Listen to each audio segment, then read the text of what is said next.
días y bienvenidos a otra entrevista de Maestros Mexiquenses en Pláticas en el Nido. Nos da mucho gusto recibir en esta ocasión al maestro Josué Raúl García Soria Mondragón, quien nos acompaña el día de hoy. Bienvenido, maestro. Muchas gracias. Es un placer estar con ustedes. No, al contrario, el placer es tener aquí a personalidades tan destacadas en la educación como lo es usted. Estuve leyendo un poco la semblanza que me hicieron favor de llegar acerca de su trayectoria y pues me gustaría que nos compartiera un poco a la audiencia quién es usted, básicamente, quién es el maestro Josué Raúl. Bueno, pues soy ante todo un profesor de corazón, porque me llamó mucho la atención desde que yo estaba en segundo de secundaria el estar enseñando. Mis compañeros tenían a veces algunos problemas con álgebra, para mí me parecían muy transparentes, entonces dije, bueno, creo que se los puedo explicar, y empezó a nacer ahí la vocación. Ok, perfecto. Actualmente me encuentro trabajando en una secundaria en la cabecera municipal de Villa Guerrero, Estado de México, y también tengo la fortuna de que me hayan aceptado en otros dos lugares. Uno es el Tecnológico de Estudios Superiores de Villa Guerrero, y otro es aquí en el Centro de Maestros Toluca 1. Es, digamos, una semblanza muy breve. Déjame decirte que quiero reconocer de antemano a la primera comunidad que me albergó como profesor. Era de la comunidad del Peñón, una comunidad muy lejana, entre la frontera de Coatepec, Carinas y Villa Guerrero, muy pobre, y sin embargo, cómo me atendieron, siempre fue un corazón enorme el que ellos tienen. Ahí fue mi primera experiencia. Oh, wow. Sí, pues entonces quiero entender que usted, aparte de ser docente de profesión, también tiene una ingeniería. Sí, efectivamente. Hubo un profesor en la secundaria que me inspiró mucho. Él era ingeniero automotriz. Yo estudié en un turno vespertino, entonces él llegaba con un carro hermoso, y tú decías, bueno, ¿y qué viene a hacer aquí un profesor que tiene ese nivel de ingreso a dar clases? Y él decía, es que me gusta hacerlo. Entonces yo quise ser como él. Mi plan de vida original era primero ser ingeniero y después voy a ser profesor. Sin embargo, ella decidió que las cosas se invirtieran y me convertí entonces primero en profesor y después hice una ingeniería. Y pues la verdad es que creo que no se equivoca a veces la vida. Me dio la posibilidad de establecer algo que le llamamos un diálogo dialéctico entre las dos. Es decir, ser profesor sí implica saber de didáctica, de pedagogía, pero también necesitamos a veces de una cultura más amplia. La primera de ellas es el cómo enseñar, la didáctica, la pedagogía, y el otro es qué enseñar. Entonces creo que la vida fue muy dulce en ese sentido conmigo. Sí, efectivamente, pues se nota su actitud, se nota la pasión que tiene por las matemáticas, por la enseñanza, y lo comenta, ¿no? O sea, no solamente está en una secundaria, sino en un centro de maestros y también en una escuela de nivel superior, como lo es el Tecnológico de Estudios Superiores de Villa Guerrero. Entonces, pues me gustaría que nos platicara un poco más acerca de esa situación, ¿no? De estar en distintos ámbitos enseñando, principalmente cuestiones de matemáticas, pero me imagino que también, como dice, el cómo enseñar, pero también el qué enseñar. Sí, efectivamente, déjame decirte que en las tres instituciones educativas pues ha sido la matemática la parte central y medular de mi vida. Sin embargo, también descubrí las ciencias experimentales y he de decirte que son muy, muy, muy ricas. Cuando llegué aquí al centro de maestros, pues me empecé a inmiscuir un poquito más sobre la filosofía de la educación, sobre los principios epistemológicos que subyacen al proceso de aprender. Y bueno, fue una cuestión muy interesante porque se establece un diálogo interno, ¿no? Cuando las personas empezamos a trabajar no solamente en la pedagogía, en la didáctica, sino también nos metemos en otras áreas del conocimiento, te cae el 20. Es decir, establecemos relaciones ricas entre los conceptos, todo se vuelve justificado y por lo tanto muy entendible. Déjame decirte, ¿no? En el caso de las matemáticas es una cuestión fundamental. Hay una serie de bulos sociales como que las matemáticas son frías, como que las matemáticas son descontextualizadas y solamente son para mentes superiores y abstractas. Y cosa más falsa, no hay. Por ejemplo, a mí me gusta despertar en mis alumnos a través de las matemáticas conciencia. Ejemplo, yo le pregunto a mis niños, ¿cuánto le cuestas tú el que hoy estés aquí? Y entonces empezamos a hacer todo un inventario de todos los gastos que implican el día a día. Y se percatan de que sale entre 250 a 350 pesos diarios. Cuando tienen 4 o 5 hermanos, los multiplicamos y entonces nos damos cuenta del esfuerzo que hacen los padres de familia. Claro. Y yo les pregunto, oye, ¿y tú les pagas así con un 5? ¿Tú les pagas así reprobando? ¿Tiene sentido eso que hacen? La matemática también nos ayuda, aprovechando ese ejercicio, a que los alumnos puedan empezar a delinear un trayecto de vida, un plan de vida. ¿Te conviene ser padre de familia a los 16, 17 años de edad? ¿Estás ahorita en capacidad para poder sufragar los gastos que implica la paternidad? Y un elemento que también considero fundamental y que agradezco los micrófonos y la cámara de ustedes, en el sentido de que estamos viviendo una crisis climática, una crisis ambiental, una pérdida de biodiversidad muy importante. Entonces, cuando hacemos, por ejemplo, operaciones matemáticas en mi secundaria, calculemos el volumen, por ejemplo, de un vaso no desechable, es decir, de múltiples usos, y comparémoslo contra el PET. Y nos damos cuenta, por ejemplo, de que sale mucho más barato el que ellos lleven el vaso o lo compren el vaso a la secundaria. La secundaria en donde trabajo tienen así, la modalidad, tienen un vasito y te dicen, ¿sabes qué? El agua cuesta 6 pesos, te cobran 6 pesos. Y para que tú puedas tener el incentivo de que puedan comprar el agua, le devuelven 2 pesos al niño cuando regresa el vaso, de tal manera que no lo tienen a la basura. Entonces sale el agua en 4 pesos y nosotros lo comparamos contra una botella desechable del PET y salen 10 pesos. Entonces nos damos cuenta de que incluso eso ayuda a despertar conciencias, ¿no? Atendemos lo ecológico y también lo económico. Claro, sí, y sobre todo toca un punto muy importante, ¿no? Que las matemáticas no están ajenas a nuestra vida cotidiana, no están ajenas a otras ciencias, ¿no? O sea, lo platicaba, ¿no? Como las ciencias sociales, las ciencias filosóficas, ¿no? Muchas teorías matemáticas también están relacionadas con otros conceptos, ¿no? Abstractos o no tan abstractos, ¿no? Que finalmente está en nuestro día a día, ¿no?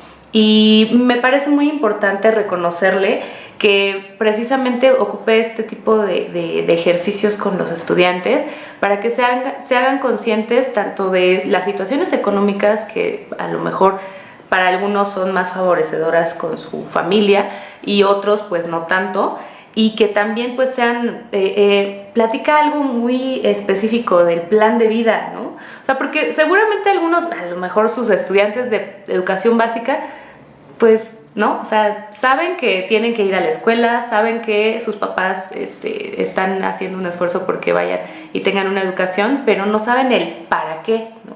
O sea, no se han puesto a pensar en el para qué, y eso creo que es algo que le tengo que reconocer, maestro, porque no todos los maestros, o sea, hay algunos que solo se dedican a su materia, ¿no? A que conozcan los conceptos y nada más, ¿no? Pero el para qué creo que es algo muy importante, maestro. Efectivamente, el que es profesor debe de entender que está destinado a trascender si cumple con su misión. La trascendencia se puede localizar, parafraseando lo que usted me decía, ¿no? De que las matemáticas y la filosofía están vinculadas. Efectivamente, por ejemplo, yo soy un hombre que me ha gustado mucho a René Descartes. Se le dicen Descartes, ¿no? Debe de cartesiano, ¿no? René Descartes era un filósofo que él construye la geometría analítica, pero al mismo tiempo dice algo muy importante que sería fundamental que los maestros nos hiciéramos propio. Él decía, si pienso, luego existo. Entonces, ¿qué significa eso? Que ser profesor implica conocer de muchas asignaturas, de muchos campos disciplinares, pero la finalidad es esa. Primeramente, localizarnos como sujetos pensantes. Los maestros somos sujetos pensantes que deberíamos no de quedarnos en la trivialidad ni en la superficialidad, sino deberíamos de estar inmiscuyendo y de repente no solamente probando de pedagogía y de didáctica, sino de repente de, como tú decías, filosofía, sociología, biología, economía, etcétera, Y segundo, cuando tú ya has transitado ese camino, entonces el profesor ya es capaz de poder delinear esos trayectos de formación con sus alumnos. Hay un concepto fundamental de un filósofo que le dicen Morin, bueno, se dice Morán, según me han dicho los que saben, que habla sobre la complejidad y que dice, toda situación en la vida del ser humano está nutrida por múltiples variables y todas concurrentes de manera simultánea. Entonces, el buen maestro, el maestro que tiene o que define el para qué, debería de entender eso. Deberíamos de retomar en un discurso de repente elementos de lo que acabamos de comentar para poder ver la realidad o interpretarla, si es que esta existe, de una manera más rica.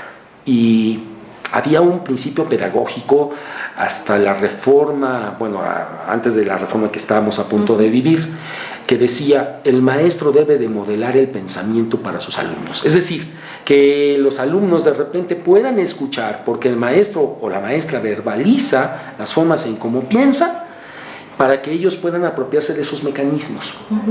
Entonces, yo creo que el para qué es eso. Modelemos nuestros pensamientos, pero siempre y cuando estos sean sofisticados. Claro, claro, y obviamente, como dicen, no es solamente para las personas privilegiadas con un cerebro de un IQ demasiado alto, ¿no? Porque a veces también nos vamos con esa idea, ¿no? De que este tipo de conocimientos, bueno, en general las matemáticas, casi siempre los estudiantes de secundaria pues le huyen, ¿no? O los estudiantes en México, las matemáticas pues honestamente a la mayoría se nos hace difícil, se nos hace complejo, pero obviamente creo que toca un punto muy importante en el que el conocimiento debe de estar al alcance de todos, ¿no? Debe de estar al alcance de todos los estudiantes, de todos los maestros, y obviamente siendo maestro pues tenemos que fomentar ese amor al conocimiento, ¿no? Así es. Fíjate que, retomando otra vez a Morano, yo rescataría dos axiomas fundamentales. El primero de ellos tiene que ver que las personas pueden aprender per se, es decir, está codificado en nuestro genoma. No solamente incluso de los seres humanos, sino de todos los seres, incluso los microbiológicos. Pero el segundo de los axiomas es el más importante, que es el de la diversidad. Una población biológica, una población humana, una población de alumnos es más resiliente ante cambios cuando existen ciertas especializaciones. Por ejemplo, ve tu organismo. Las células, por ejemplo, de tu mano son epiteliales, son muy resistentes a temperaturas, a esfuerzos mecánicos. Pero, por ejemplo, las células de tus ojos específicamente son translúcidas. Entonces, para que un organismo, una sociedad funcione, se requiere que haya diversidad. Entonces, sí, yo no parto del hecho de que todos tienen que saber matemáticas, pero la parte fundamental es, algunos deben saber matemáticas, otros deben ser artistas, otros deben ser sociólogos, aunque sepan un poquito de todo lo demás, para que conformemos un organismo resiliente, y eso le llamamos sociedad. Ok. ¿Y cómo fomentar esta diversidad? Obviamente, a veces los padres de familia o también las escuelas, pues, privilegian unos conocimientos sobre otros, ¿no? O sea, las ciencias duras o las ciencias matemáticas, las ingenierías, por ejemplo, son, pues, no, wow, estudias ingeniería, eres el orgullo de la familia, no sé qué, ¿no? Pero si dicen, bueno, por ejemplo, yo quiero ser artista, lo ven mal, ¿no? Te vas a morir de hambre, ¿cómo vas a estudiar esto, no? O sea, ¿cómo poder fomentar tanto en las escuelas como en la familia que todo conocimiento tiene el mismo valor o es válido? Efectivamente, esto que comentas se llama inercia social y es el producto de un proceso histórico que hemos estado viviendo desde finales del siglo XIX con el inicio de la Revolución Industrial. Incluso ahí tiene algo que ver Descartes, porque pues él decía todo lo matemático es lo privilegiado. Sin embargo, te voy a decir como profesor, existe una teoría de las inteligencias múltiples de un teórico de apellido Gardner. Gardner lo que dice es, tenemos varias inteligencias. Entonces, lo que podemos hacer como profesores en las reuniones con los padres de familia es decirles, Efectivamente, tal vez su hijo en matemáticas no es un chico brillante, pero ya descubrió la vocación que tiene. Hay una pequeña leyenda, o si no mal recuerdo, fue leyenda o historieta, algo así que escuché, que se comentaba, una señora fue a llevar a su hija porque no podía poner atención en la escuela. La lleva con un médico y la diagnostica, pero la diagnostica en lo individual, la señora se queda afuera. Y cuando sale el médico le dice, señora, su hija no está mal, ella lo que necesita es seguir su vocación, ella le fascina bailar. Y entonces le dice, llévela a una escuela de ballet. La señora se impactó, pero le hizo caso al médico, la lleva y la transforma en una de las mejores bailarinas, y ella fue la que hace la producción de Cats, por ejemplo. Wow. Es lo que yo he escuchado. Y entonces eso nos hace ver que las personas podemos seguir vocaciones distintas. Y vaya, ahí ocupó las matemáticas, porque ya hacer una producción teatral pues implica llevar costos, inventarios, llevar lo que se llama teoría de colas en matemáticas. O sea, hay muchas cosas de ahí, pero si nosotros dejamos que los niños, los adolescentes sigan su vocación, de repente la vida se va a encargar de ir complementando aquello que de primera instancia aborrecían. Sí, claro que sí.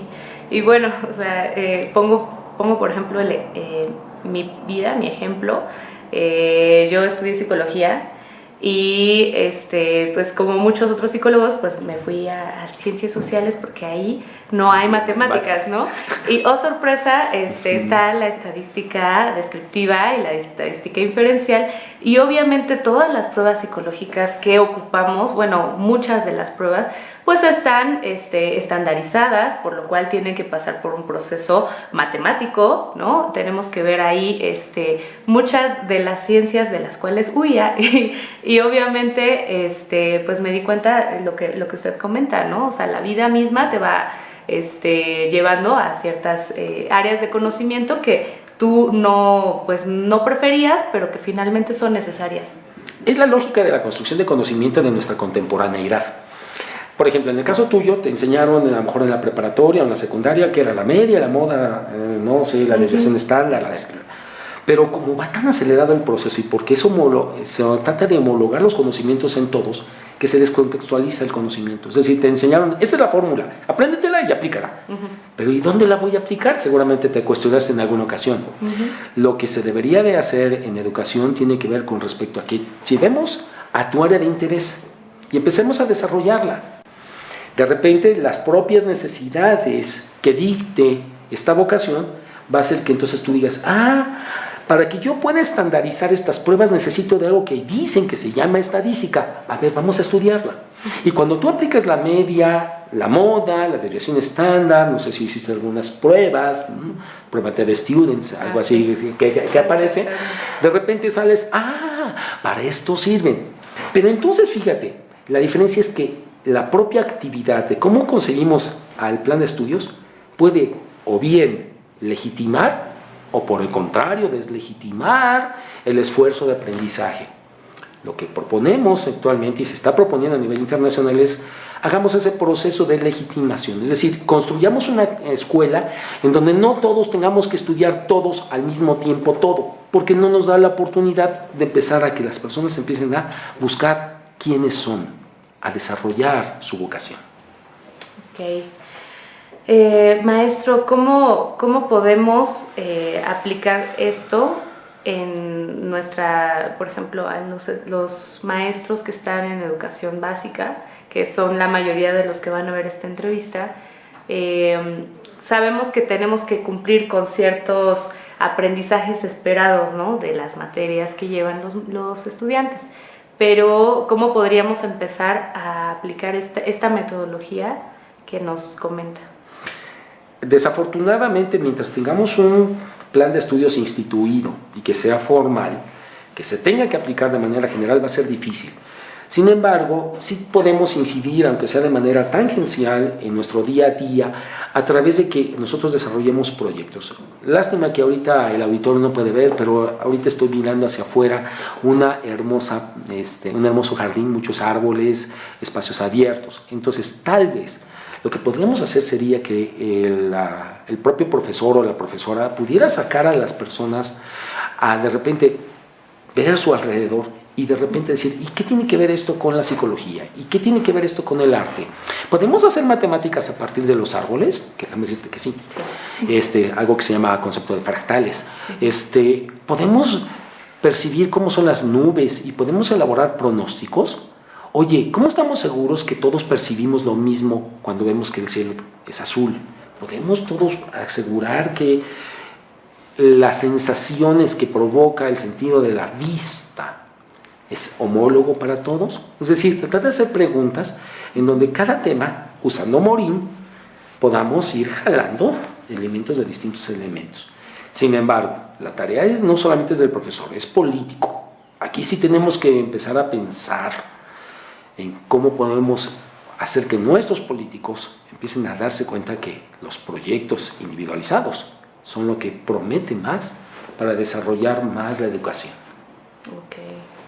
Pues, maestro, no me queda más que agradecerle por toda esta charla tan interesante, tan enriquecedora y que obviamente amplía mucho los horizontes de la educación básica y obviamente de la educación en general. Le agradecemos mucho que haya estado con nosotros en Maestros Mexiquenses y a nombre de la Subsecretaría de Educación Básica le entrego este reconocimiento. Muchísimas gracias. Muchas gracias a todos ustedes. Un verdadero placer y les envío un cordial saludo a todos mis colegas porque reconozco el esfuerzo que ponemos conjuntamente para formar a una niñez y a una juventud más fuerte y prometedora para el futuro de nuestra nación. Muchas gracias. Gracias, maestro. Que esté muy bien y los invitamos a ver otras entrevistas de Maestros Mexiquenses.